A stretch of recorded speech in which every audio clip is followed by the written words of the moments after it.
Hey everyone, this is Feng. Today I would like to share with you how I actually play this hand because I actually go against various of the textbook answers and also use various strategies to play this hand. For example, I move from 5 blocks to 4 blocks theory even though the block theory will tell you not to do that. I also did advanced Sakigiri like Sakigiri from 3 Shanten. And going against the general theory is not advisable, of course, unless you really know what you're doing. This hand is a very good case study to showcase to you at exactly what kind of situations that I decided to go against this theory and to optimize my play. A lot of this actually have to do with how you react to the situations and how you react to how the players are playing. Without further ado, let's jump straight into it. Currently, this is South 1. I am Oya, and I have a rather average decent hand with 4 pairs. Now, this direction is quite in a junction of between 7 pairs or a normal hand. But I'm leaning towards more of a normal hand because the Dora is 4p, and I want to make use of drawing a 4p and make a 2-hand hand instead. 7 pairs is possible depending what I draw, so I will need to see whether I draw in the 5th pair before I decided on jumping into 7 pairs. Because after all, when you do 7 pairs, you need to be careful that when the Dora is such a medium, you try not to do 7 pairs. If the Dora is more of a terminal or honor, then 7 pairs is quite effective. After all, this hand can turn into a rather decent normal hand if one of the pairs become an unco. So at the start, I will choose between Nan or Chun. I'll go with Nan first because my Shimocha is actually double Nan. At this junction, if we are still going for a normal hand, I think most players will choose to discard a Chun. When you already have 5 blocks, you can make use of a 6 block, either increase your flexibility of a hand or increase the value of a hand. So in this case, my Chun act as a flexibility portion. So if I pair the Chun, I can consider doing more of a Toi Toi or I have to Pong Chun if I need to, things like that. If I were to keep 3p, it's more for the value. If I draw in 4p, I will have a 2-hand hand and try to push towards a open hand 2 Dora hand. So when you draw 4p, you will have a 6 blocks, correct? And that's where you can choose to discard your 9s or your pay. Most of the time, I will choose to discard 9s because when you have a pair honor and a pair terminal, it's always better to discard the pair terminal. Because having a pair honor tile will give you better offense and also defense, especially when you are going for an open hand. Then when you are discarding one of the pairs, you are still keeping Chun. When that time comes, that means your 6 blocks is acting as improving the flexibility of your hand. So I actually see no point in keeping this 6s. So I just discard it.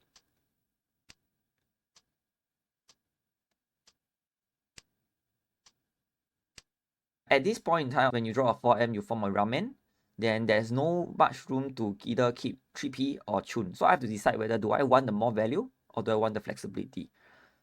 If I were to keep the Chun for the flexibility part, all I'm trying to aim for is Pon Chun and aim for 2k hand. So I don't think that's what I want to go for. As Oya, you try to aim a bit more value. So I will decide to keep the 3p and discard the Chun instead.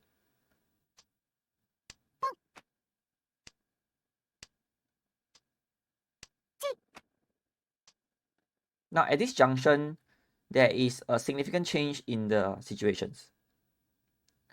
Your Kamicha is actually doing a Sozu Chinizi because she just cheat a 8s to form a 7, 8, 9s and discarded a Manzi set. So if she's going to do a Sozu Chinizi, she's not going to have any Manzi, any Pinzi. Since 1 9s is out, your sets has now become very weak. Even this pay is also rather weak. You do not know whether she's holding pay or not. As such, these 2 blocks, I will only consider it to be 1 block or 0.5 block. So at this point, I actually decide to move from 5 block to 4 block by discarding 9s. First of all, I do not want to throw Sha first because if I throw Sha here and Kamicha Pong, then my 9s might deal in. I think 9s dealing in here is actually very rare. I decided to discard 9s first. So this 2 9s is a more of a Sakigiri and try to form my 5th block around the Pinzi. At this drawing of 3p, I think it's very clear cut that my hand can play. I think I can win this hand. So at this point in time, there are 2 ways of playing this hand. You either discard 7p here, or you throw Sha here. I decided to go offense since my 5th block has formed a pair 3p. I think I can go ahead to play this hand. So I decided to drop Sha. This draw was a good one. I found an uncle, and then I just proceed with a normal hand. Luckily here, I drew in the best outcome possible, 369M weight. Do you reach it or not? Let's say even if you did not draw 6M, you draw maybe 9M or 3M. Will it affect your decisions? If you are more pessimistic, you are very afraid that you draw any sozu and you deal in, then I think some of you might dama. But I strongly advocate to reach this hand. Number one, you are dealer. Number two, your hand is not that small. Reaching this hand with 1 Dora is actually minimum 3.9k. Most of the time when your hand is 3.9k and you're on ramen, it is a push for everything. Right. Second is you do not know whether Kamisha is actually in Tenpai. If you try to really scrutinize the sozu, there isn't much sozu she can use. Right. Your bottom sozu 1S, 2S, she didn't pong, she didn't chi. So the low sozu is gone. And I already can see 2-6S, right? So she probably has just some middle sets. And I'll just put her more of having a pay pair and sozu. So is it Chinitsu or not? I will not put her on Chinitsu yet. And if she's actually on pay, then you are blocking the pay already. So your hand is actually rather safe to Richie. And even if you talk about dueling into last place, or whether will other players Richie and Duin, with the Dora being 4P, you have the best block in your hand now. By block, I mean blocking them from forming a hand to counter attack you. Because with the Dora 4P, they're not going to drop any pincer at you. 4P, 5P, they're not going to drop it. And if they keep it, they will be waiting on 3-6P.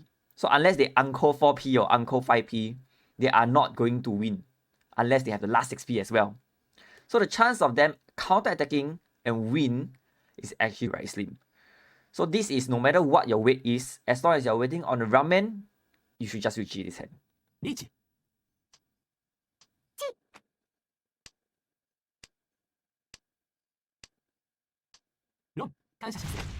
And that's how I win this hand. The important thing about this hand is not the outcome, alright? It's about the turn order where you make your discard. So for example, when you actually discard the 9S, when you discard the Sha, when you discard the 7P, things like that.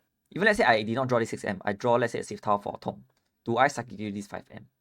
The answer is no. If you watch my video on Sakigiri, I will leave the link in the description or you can check it out at the end of this video. There are a few reasons. Number one, there's as Oya, you do not generally Sakigiri double Musuji Tao so quickly.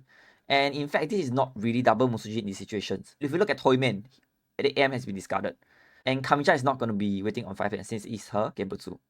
So this 5N need to be treated more like a Musuji 3-7 Tao. Not to also mention that this Sakigiri will lead to a potential drop in your hand value.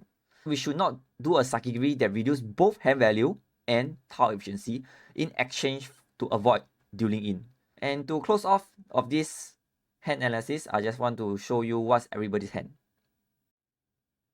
So as you can see, the Chinitsu person is not that easy to make a Chinitsu. I'm wrong to say that I put her on pay, but the thing is, if I don't even put her on pay, the chance of her Tenpai is way lower. And then Toyman is actually trying to do a 3-9, needing the 3-6P, which is completely blocked by you. So Toyman is not going to be a worry. Shimocha actually, regardless of Shimocha's hand, given her score division, she's not really going to push against you. That's all for this hand. If you find this video educational, please remember to like and subscribe to this channel for more education videos like this. And I'll see you in the next video.